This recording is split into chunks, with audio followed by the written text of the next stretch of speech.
E aí, pessoas, beleza? Tudo bem com vocês? Galera, como prometido, nós iremos dar sequência à história de Jacó. Estamos já no versículo 9, capítulo é o 32.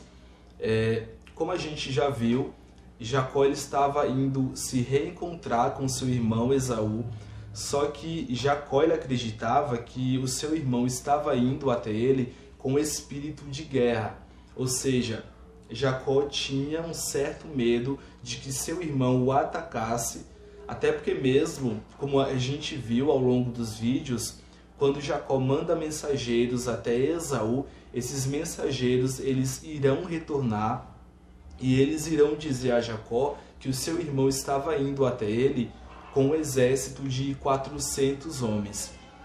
E aí Jacó é tomado por um certo medo e ele vai fazer uma oração, ou ele vai conversar com Deus para que Deus ele resolva o seu problema. E é justamente, galera, sobre essa oração que nós iremos refletir. Caso você queira acompanhar, capítulo 32 do livro de Gênesis, e o versículo é a partir do versículo 9. E o bacana, pessoas, que o versículo 9, ele vai iniciar, ou Moisés, ele inicia dizendo que Jacó, ele orou ao Senhor. E logo aqui, já de início, a gente consegue extrair uma lição extremamente importante para as nossas vidas. Diante das dificuldades que Jacó ele estava enfrentando, e aí eu faço uma observação, essa dificuldade ou esse medo, ele não deveria existir dentro do coração de Jacó, porque de fato, no mundo concreto, não existia nenhum conflito. Esaú, ele estava indo até Jacó, mas ele não estava indo com um espírito de guerra, ele não estava indo para guerrear com seu irmão. Só que Jacó, ele acreditava que o seu irmão estava indo até ele para destruir ele e o seu clã. Mas mesmo assim ele vai orar, ele vai buscar Deus, acho que esse é o ponto central. E diante das dificuldades que a gente enfrenta nas nossas vidas, durante o dia a dia, a primeira atitude nossa é buscar o Senhor, ou entregar esses problemas e esses anseios nas mãos do nosso Criador, que foi o que Jacó ele fez. Em alguns momentos, a gente acaba se colocando numa situação igual a de Jacó. O problema não existe, a dificuldade ela não existe, mas você, nós, na nossa pequenez, a gente acaba acreditando que existe um problema. Mas independente, pessoas, de existir um problema, uma dificuldade ou não, às vezes é fruto da nossa imaginação, a gente tem que buscar Deus, a gente tem que orar e pedir para que Deus ele resolva os nossos problemas, que foi o que Jacó ele fez. E aí, dando sequência ao texto, no versículo 9, o texto vai continuar dizendo, ou trazendo já a oração de Jacó. E a oração dele foi a seguinte: ó Deus de meu pai Abraão, Deus de meu pai Isaque. Só fazendo aqui uma observação, a gente sabe que o pai de Jacó, na verdade, era Isaque, mas o texto ele vai dizer que Jacó ele fala, ó Deus de meu pai Abraão, e Abraão, na verdade, era avô. Só para a gente entender, a gente tem Abraão, a gente tem Isaque e a gente tem Jacó. Ou seja, Abraão era avô de Jacó, mas Jacó aqui no texto, ele vai se referir a Abraão como sendo pai. A ideia aqui, pessoas, não é que de fato Abraão era pai de Jacó de forma biológica, mas ele está fazendo uma referência a Abraão, porque Abraão foi o primeiro a receber a promessa de Deus. O pacto é chamado de pacto abraâmico. Então ele está falando assim, ó Deus de meu pai Abraão, não porque Abraão era pai dele de forma biológica, mas porque Abraão havia recebido a promessa de Deus. É como se fosse um respeito que ele tinha. É como a gente fala hoje, Abraão é o pai da fé. Essa é a ideia que é trazida aqui no texto. E aí ele fala, foi o Senhor, foi você, Deus, isso, Isaque orando, que falou para que eu voltasse para a terra dos meus parentes e que lá eu iria prosperar. Então Jacó ele começa falando assim: olha Deus, você falou que eu deveria retornar para a casa dos meus pais, que eu deveria voltar para a minha terra. E quando ele fala isso, é como se ele estivesse dizendo o seguinte: o Senhor fala para mim retornar, para mim não, o Senhor fala para eu retornar, e agora o Senhor permite que o meu irmão venha até mim com um exército de 400 homens. Por que o Senhor pediu para que eu retornasse se o Senhor iria deixar que eu perecesse? É mais ou menos isso que Jacó ele está dizendo aqui no versículo 9.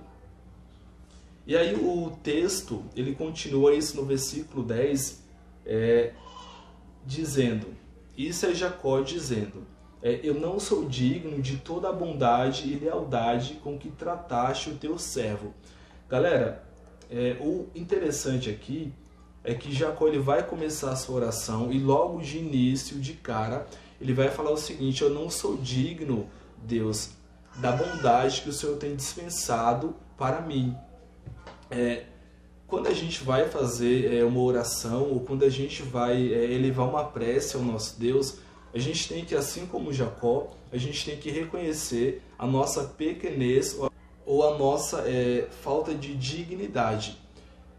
Não é nenhuma novidade, nós não somos dignos diante de Deus. Nós somos seres pecadores, temos as nossas falhas, as nossas limitações. E quando a gente vai fazer uma oração, a gente tem que reconhecer isso diante de Deus, que nós somos pecadores, somos indignos. E tem até alguns textos que vai dizer que nós temos que primeiro elevar ou render graças a Deus. É mais ou menos aquela ideia, quando algumas pessoas elas vão fazer uma oração, e aí você já deve ter presenciado algumas orações em voz alta, principalmente para você que vai à igreja, as pessoas começam: Deus Todo-Poderoso, a Ti toda a honra, toda a glória e toda a adoração. Essa é uma das formas pelas quais nós temos que iniciar uma oração, reconhecendo a grandeza de Deus, reconhecendo que Ele é o ser todo-poderoso e nós somos seres indignos e pecadores. E aqui Jacó, ele vai fazer isso, ele vai falar: olha Deus, eu sou indigno, eu não mereço o teu amor, eu não mereço o teu cuidado, mas mesmo assim o Senhor tem sido bom para comigo. E aí o texto fala, versículo 10, que Jacó ele vai dizer que ele atravessou o Jordão, e quando ele atravessou ele tinha apenas um cajado, mas agora ele possuía 2 caravanas, ou seja, ele era um homem extremamente próspero. Ele tinha um clã muito grande, como a gente viu. Jacó possuía diversos rebanhos e escravos. E o bacana, galera, é que nesse texto aqui a gente consegue reconhecer as bênçãos de Deus na vida de Jacó. Quando Jacó sai da sua casa, ele atravessa o Jordão, ele tinha somente um cajado, ele estava sozinho. E agora ele estava retornando como um homem rico, como um homem próspero. O que esse texto, ou essa parte do versículo 10, ela nos diz? Essa parte nos diz que Deus ele é fiel para cumprir as suas promessas nas nossas vidas, e da mesma forma que ele abençoou a Jacó, ele também vai nos abençoar e está nos abençoando. Só que nós temos que, assim como Jacó, decidir nos entregar ao nosso Criador. O versículo 10, ele vai dizer que Jacó ele fala o seguinte: eu sou teu servo, ou seja, Jacó era servo de Deus. Então, por Jacó ser servo de Deus, Deus vai o abençoar.